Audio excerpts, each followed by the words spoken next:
주께 가까이 날 이끄소서.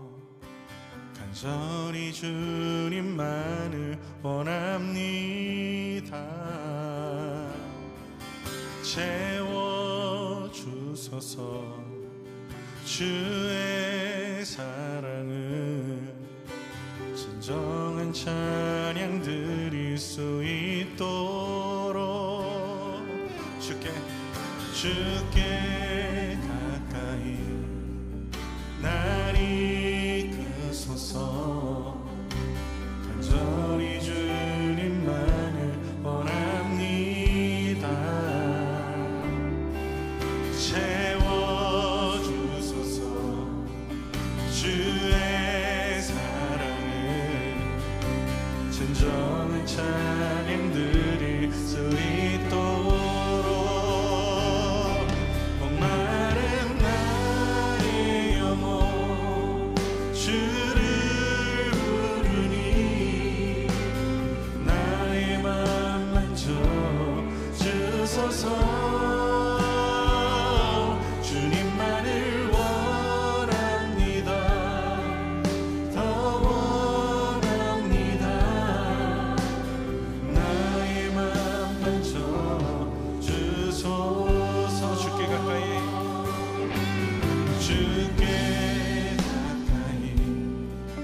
날 이끄소서. 간절히 주님만을 원합니다. 채워주소서. 주의 사랑을 진정한 찬양 드릴 수 있도록. 목마른 나의 영혼 주를 부르니 나의 맘 만져 주소서. 주님만을 원합니다. 더 원합니다. 나의 맘 만져 주소서. 목마른 나의 영혼 목마른 나의 영혼 주를 부르니 주님 나의 맘을 살피시고 내 마음을 새롭게 하여 주시옵소서. 더 원합니다. 한번 더 고백합시다. 목마른 나의 영혼 주를 부르니 나의 맘 만져 주소서. 주님만을 원합니다. 더 원합니다. 나의 맘 만져 주소서. 목마른 나의 영혼 목마른 나의 영혼 주를 부르니 나의 맘 만져 주소서. 주님만을 원합니다. 더 원합니다. 나의 맘 만져 주소서. 주님만을 원합니다. 더 원합니다. 나의 맘 만져 주소서.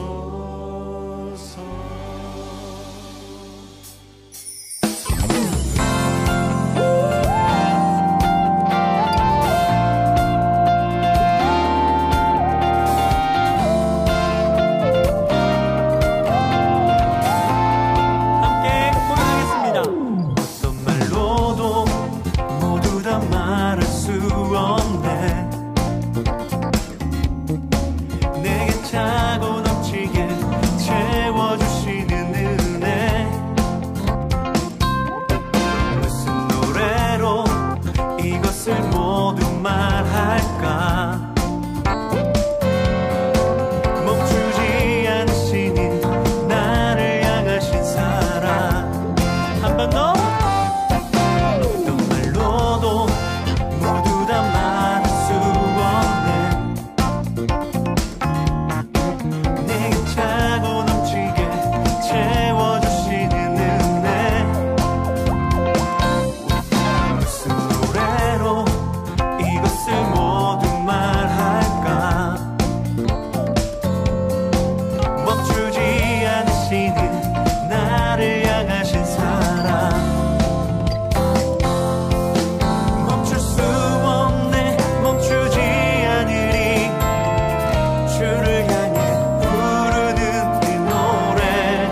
넘치게 채워주시는 은혜 무슨 노래로 이것을 모두 말할까 멈추지 않으시는 나를 향하신 사랑 어떤 말로도 모두 다 말할 수 없네 내게 차고 넘치게 채워주시는 은혜 무슨 노래로 이것을 모두 말할까 멈추지 않으시는 나를 향하신 사랑 멈추지 않으시는 나를 향하신 사랑 할렐루야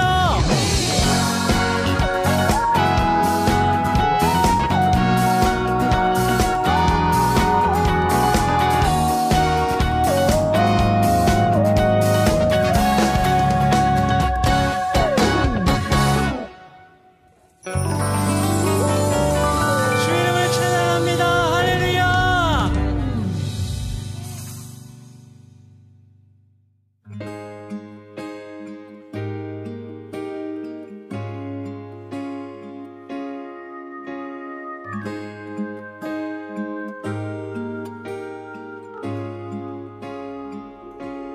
온 땅의 주인 되신 주님이 내 이름 아시며 사랑만 돌보네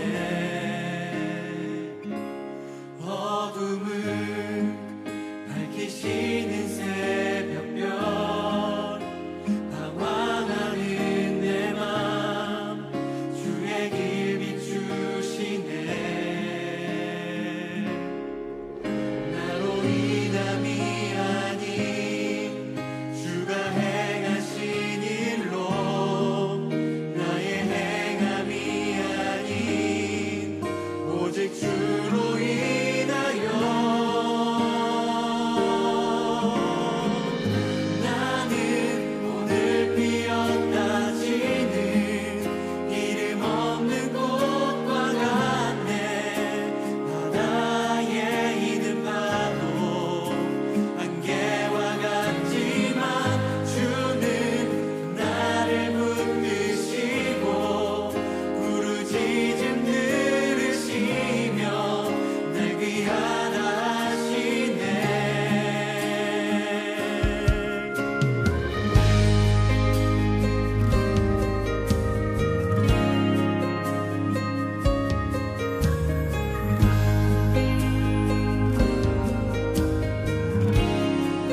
주님은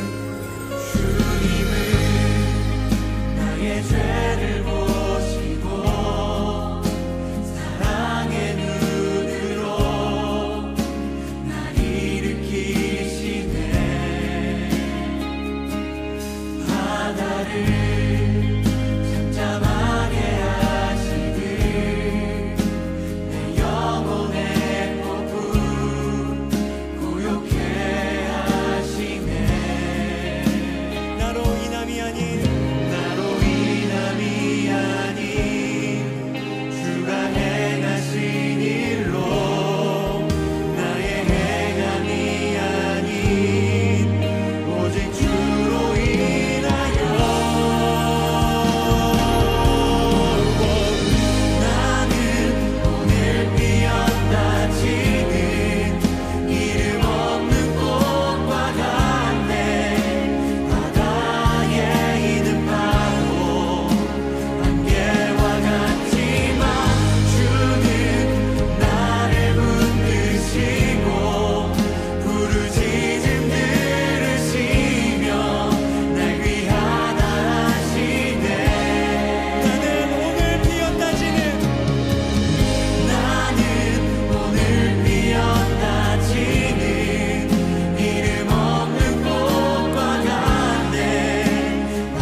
이 시간 함께 나눌 말씀은 사무엘상 14장 24절에서 42절까지의 말씀입니다.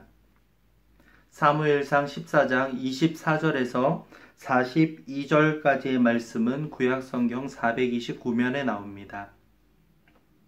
사무엘상 14장 24절에서 42절까지 말씀입니다. 우리 청년들 말씀을 찾아서 함께 읽도록 하겠습니다. 사무엘상 14장 24절에서 42절 말씀입니다. 이날에 이스라엘 백성들이 피곤하였으니 이는 사울이 백성에게 맹세시켜 경계하여 이르기를 저녁 곧 내가 내 원수에게 보복하는 때까지 아무 음식물이든지 먹는 사람은 저주를 받을지어다 하였음이라. 그러므로 모든 백성이 음식물을 맛보지 못하고 그들이 다 수풀에 들어간즉 땅에 꿀이 있더라. 백성이 수풀에 들어갈 때에 꿀이 흐르는 것을 보고도 그들이 맹세를 두려워하여 손을 그 입에 대는 자가 없었으나 요나단은 그의 아버지가 백성에게 맹세하여 명령할 때에 듣지 못하였으므로 손에 가진 지팡이 끝을 내밀어 벌집에 꿀을 찍어 그의 손을 돌려 입에 대매 눈이 밝아졌더라. 그때 백성 중 한 사람이 말하여 이르되 당신의 부친이 백성에게 맹세하여 엄히 말씀하시기를 오늘 음식물을 먹는 사람은 저주를 받을지어다 하셨나이다.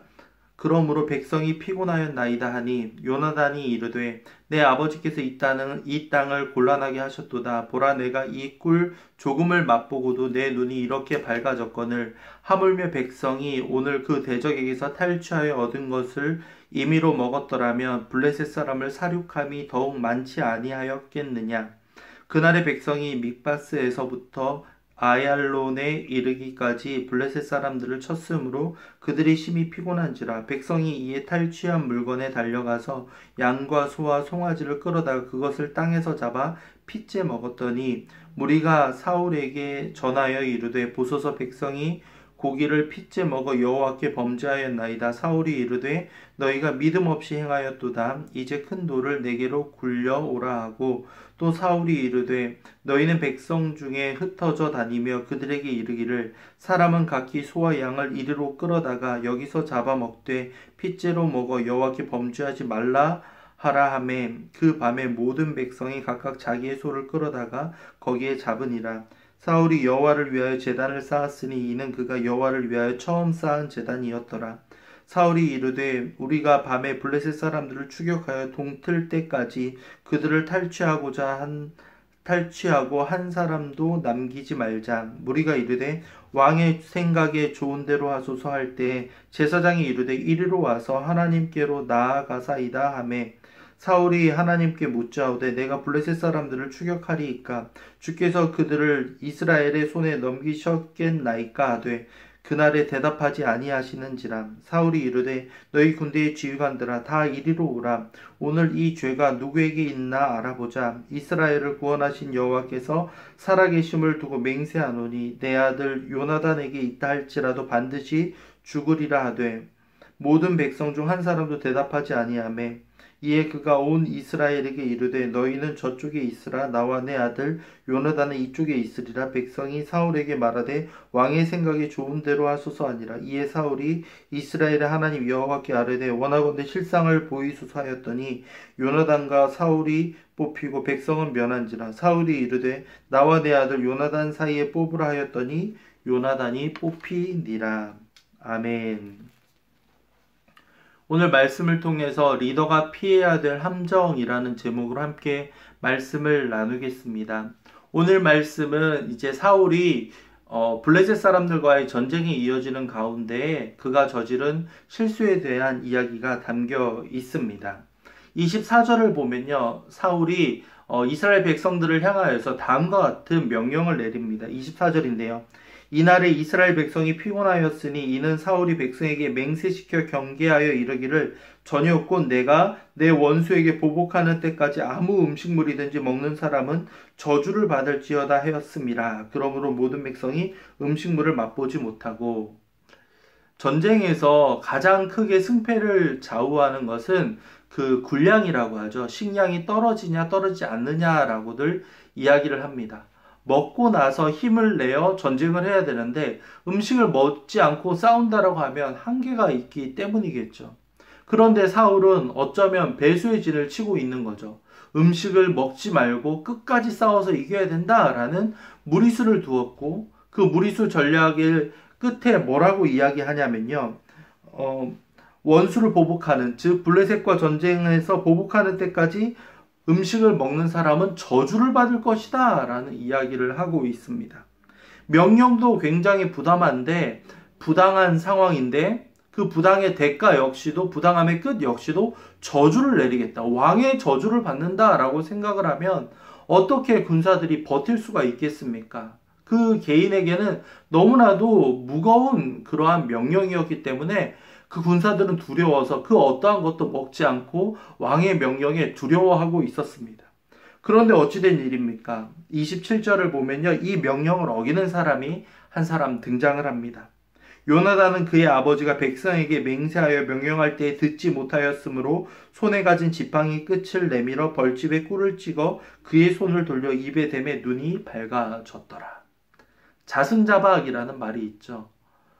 스스로 풀어놓은 올가미에 자기가 묶이는 경우를 보통 이야기를 하는데요. 바로 사울의 아들인 요나단이 아버지의 명령을 어기는데 그렇게 실수를 저질렀던 겁니다. 요나단 역시도 그는 합리적인 행동을 했습니다. 왜냐하면 왕의 명령, 아버지의 명령을 듣지 못하였기 때문에 눈앞에 꿀이 있으니까 그것을 찍어 먹는 것은 당연한 모습이었겠죠. 하지만 왕은 그 사람을 저주하겠다라는 말까지 했었기 때문에 이러한 상황들이 계속 불안 요소 가운데 자리 잡아 있었던 겁니다. 그 요나단의 행동을 본 군사들이 염려해서 막 이야기를 하는 겁니다. 당신이 왜 그런 실수를 저지릅니까? 왕이 이러한 명령을 내렸습니다 라고 말을 하죠. 요나단도 거기에 지지 않고 이야기를 하죠. 우리가 지금 음식물을 먹고 싸움을 했더라면 더 많은 블레셋 사람들을 이겼을 텐데 왜 이러한 명령을 내렸는가 라고 하면서 아버지를 원망하고 있는 상황입니다. 아버지도 아들도 하나가 되지 못하고 왕은 독단적인 명령과 또한 여러 가지 어떠한 무리수를 둠으로써 여러 가지 위태로운 이스라엘 백성들의 모습을 보이고 있었던 겁니다. 이 위태위태했던 모습은 이 31절에 나오는 말씀을 통해서 폭발해버리고 맙니다. 어떠한 상황이냐면요, 31절과 32절을 보면 그날의 백성이 밑바스에서부터 아얄론까지 이르기까지 블레셋 사람을 쳤으므로 그들이 심히 피곤한지라. 이제 백성이 어떻게 보면 이 이스라엘 군대가 한계치에 도다르고 있던 겁니다.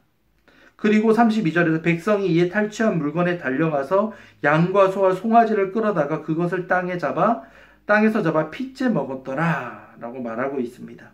핏째 먹었다라는 것은 그것이 원래 구약의 율법에서는 음식에 피가 묻은 것을 먹지 못하게 하고 있습니다.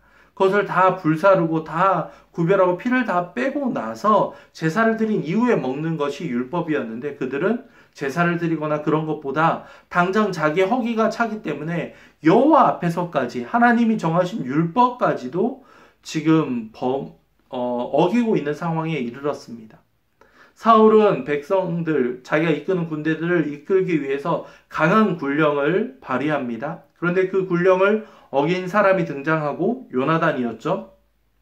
그런데 그 이후에 이 군대는 더 큰 군령보다 더 엄청난 법을 어기고 있는데 그것은 하나님과 이스라엘 백성 사이의 법까지 어기게 되는 여러 가지 악순환, 그리고 그 어떻게 보면 점층적으로 더 이스라엘 백성들이 더 피폐해지는 모습을 보여주고 있습니다.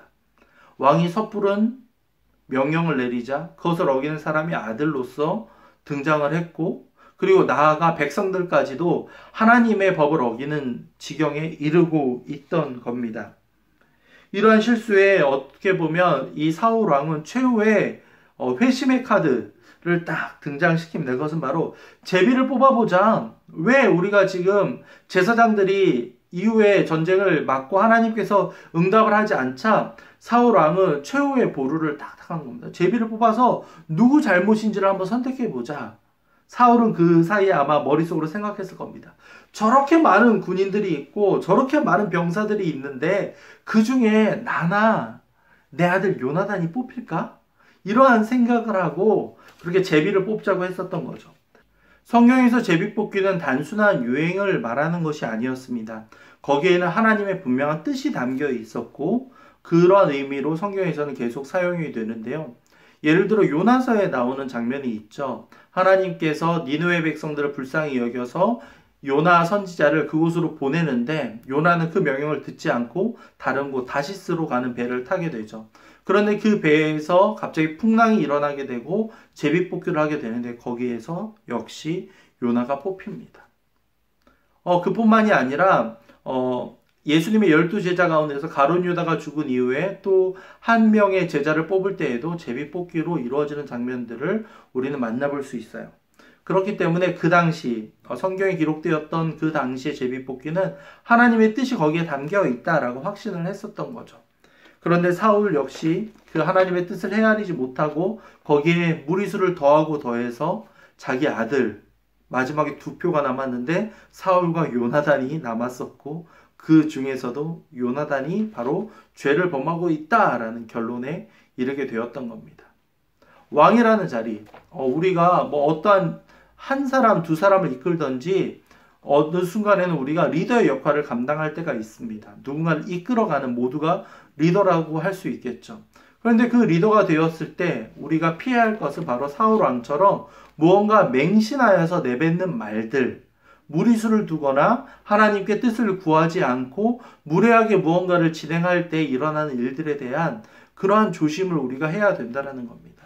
맹세하건대 단언컨대 결단코 이러한 말들을 우리가 쉽게 내뱉었을 때에 그 말에 책임을 지기가 얼마나 위험한가를 우리는 잊어서는 안 되겠습니다.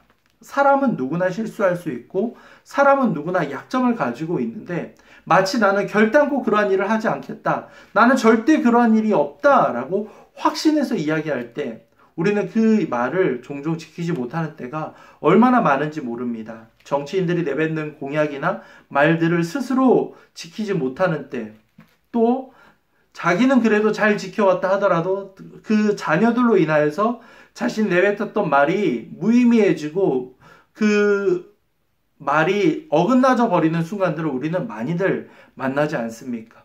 그렇기 때문에 우리는 한마디 한마디 말을 할 때에도 이 말이 정말 내가 지킬 수 있는 말인지 그것을 객관적으로 바라볼 뿐만 아니라 신앙적으로도 하나님께 묻고 겸손하게 말할 수 있어야 하겠습니다. 사울이 내뱉었던 저주를 하겠다, 그 사람이 어떻게 될 것이다 라는 무리한 말들이 결국은 아들에게로 이어지고 아시겠지만 나중에는 사울과 요나단 모두 죽음을 맞이하게 됩니다. 전쟁에서요. 이렇듯이 리더의 위치에 있을 때 그 말을 신중하게 하고 하나님의 뜻을 구하면서 하는 것이 얼마나 중요한가를 우리는 오늘 말씀을 통해서 확인할 수 있습니다. 사울이 내뱉었던 말들, 그는 무언가 백성들을 결속시키고 군사들을 이렇게 딱 하나로 뭉치게 하며 뭔가 마지막까지 힘을 발휘하게 하려는 어떻게 말을 했겠지만 그것은 결코 지혜롭지 않은 말이었고 그 말은 결국 아들이 어기는 그러한 모순된 상황을 일으키게 되고요. 나아가 백성들, 그 군인들 역시도 하나님의 율법을 어겨버리는 너무나도 큰 죄악을 저지르고 맙니다. 우리가 내뱉는 말들, 그것에는 분명한 무게감이 있습니다. 그것을 우리가 분명히 지킬 수 있고 확신이 드는 100%라 한다 할지라도 정말 하나님께 그 뜻을 구하면서 겸손히 여러 가지 신중하게 말을 내뱉을 수 있기를 바랍니다. 우리가 내뱉는 말이 정말 하나님의 뜻에 맞는지, 그리고 내가 겸손하게 하는 이야기인지를 한번 고민하고 이야기할 수 있는 우리 청년들이 될 수 있기를 간절히 소망합니다. 기도하겠습니다. 사랑과 자비가 넘치시는 하나님 아버지, 오늘 사울 왕의 실수하는 모습을 통하여서 많은 것을 깨닫습니다. 우리의 말 한마디 한마디가 혹시라도 가볍게 내뱉거나 그 말에 책임을 못하는 일이 있지는 않는지 되돌아보며 주님, 우리가 겸손히 하나님의 뜻을 구하며 신중하게 말을 할 수 있도록 주님 도와주시옵소서. 하나님의 뜻이 무엇인가를 먼저 물으며 겸손히 나아갈 때 우리의 실수들이 줄어갈 수 있도록 아버지 도와주시옵소서. 감사합니다. 이 모든 말씀 주 예수 그리스도의 이름으로 기도하였습니다. 아멘. 하나님의 복을 받습니다. 주 예수 그리스도의 은혜와 하나님의 사랑과 성령의 교통하심이 하나님께 뜻을 구하며 말 한마디 한마디도 신중히 내뱉기 원하는 모든 청년들 위해 지금으로부터 영원까지 함께 있을지어다. 아멘. 청년부 예배를 마치겠습니다. 모두 수고 많았습니다. 교회 내 코로나 확진자가 오늘은 늘어나지 않았는데 주중에 조금씩 늘어나는 소식들이 있었는데요. 속히 잘 치료받고 또 현장 예배가 잘 복귀될 수 있도록 여러분들 꼭 기도해 주시기 바랍니다. 여러분도 생활하는 가운데 방역수칙 잘 지켜주고요. 건강한 모습으로 우리 꼭 하반기에는 만나면 좋겠습니다. 언제 그 상황이 올지는 알지 못하겠지만 우리가 기도하며 또한 기다릴 때 하나님께서 도와주시리라 믿습니다. 여러분들 각자의 자리에서 예배를 이어가며 하나님께 주님 우리 예음교회를 불쌍히 여겨주시고 도와주시옵소서 이렇게 기도할 수 있는 우리 청년들이 되기를 바랍니다. 모두 수고 많았습니다. 청년부 예배를 마칩니다.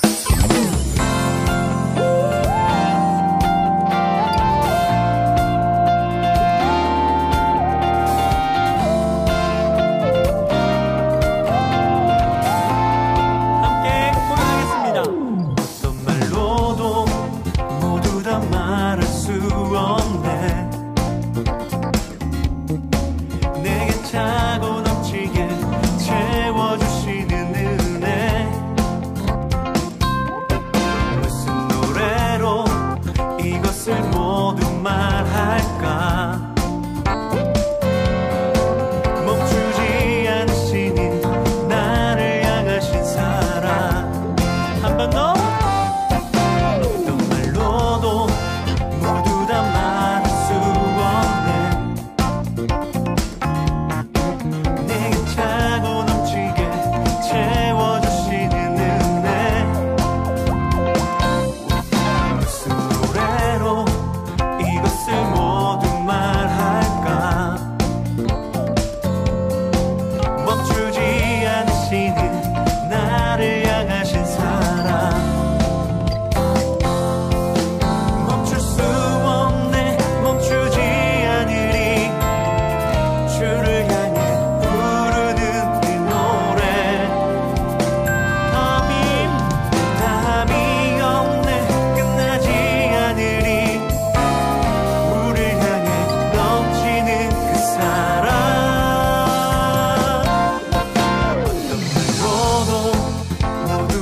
받으시는 나를 향하여